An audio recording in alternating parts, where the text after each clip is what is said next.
first off, how do you know Imam Mohamad, and how did you guys meet, and what kind of work do you participate in together? Right, so I met Imam Mohamad quite a few years ago. I am a teacher at Holy Trinity Catholic High School in Canada, and one of the subjects that I teach is world religions. And one of the things that I do with my students is to take them on field trips to different places of worship, including the Ottawa Mosque. And I also get guest speakers to come into the school. So Mohamad has come into our school on numerous occasions to talk about Islam to our students. He's also welcomed us as a host at the Ottawa Mosque, and over the years, our relationship has grown into a friendship, and he's just an amazing young man. Certainly, in terms of his relationship with our school, he's one of the most knowledgeable people that I've ever met on the subject. Of course, being a scholar of Arabic, and classical Arabic, and Islamic studies, being an imam. He is able to speak with authority on the subject. Usually our interactions are question and answer with the students.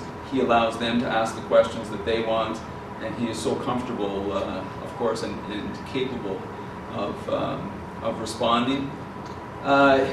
He's a wonderful ambassador of the Islamic faith.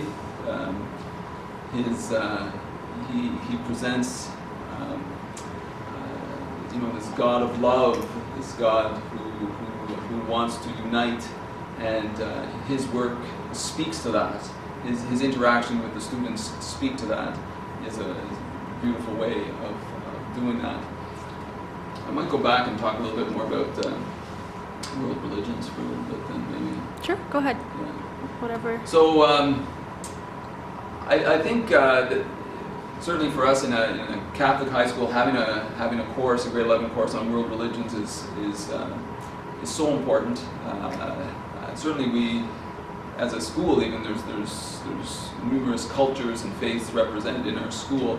To have an opportunity to dialogue and to share breaks down barriers, breaks down stereotypes, and hopefully encourages us to recognize what we share in common, and most importantly the fact that we're all God's sons and daughters, and as such we're all brothers and sisters.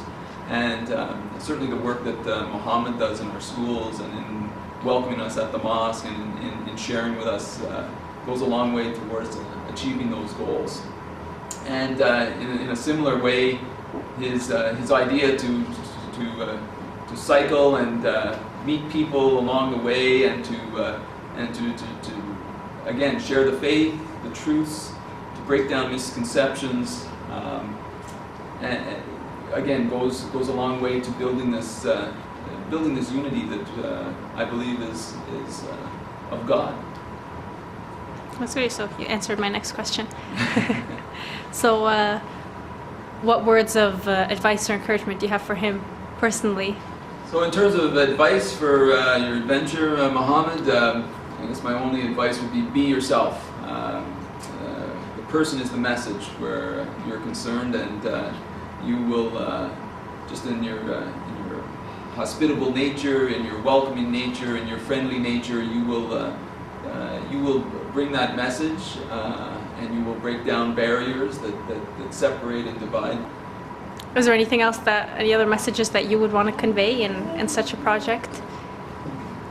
Because you went into it, but I was going to ask you as a teacher of like teaching multi-faith and things like that, what kind of effects do you think such an initiative will have on all the communities of faith, in terms of building bridges and in terms of creating a better understanding? So Mohamad has already developed, or made connections to try and foster interfaith relationships. I know he's already connected with Cantor Daniel Ben Lolo and in the Jewish community, Beth Shalom. And I know he's made new connections in recent trips.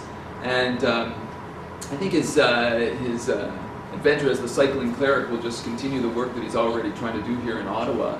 I think it's important as a recognized leader within the Muslim community that he, he's setting an example.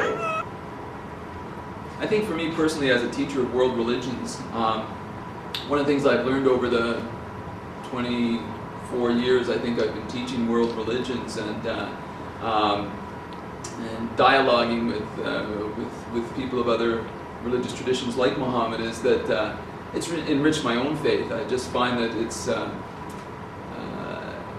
the more we dialogue, the more we share our experiences, the more we realize that we have so much in common.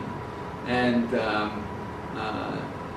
over these years of being involved in world religions, it's deepened my own faith in God and brought me closer to God. And I believe that this ecumenical dialogue or this interfaith dialogue is crucial in doing that.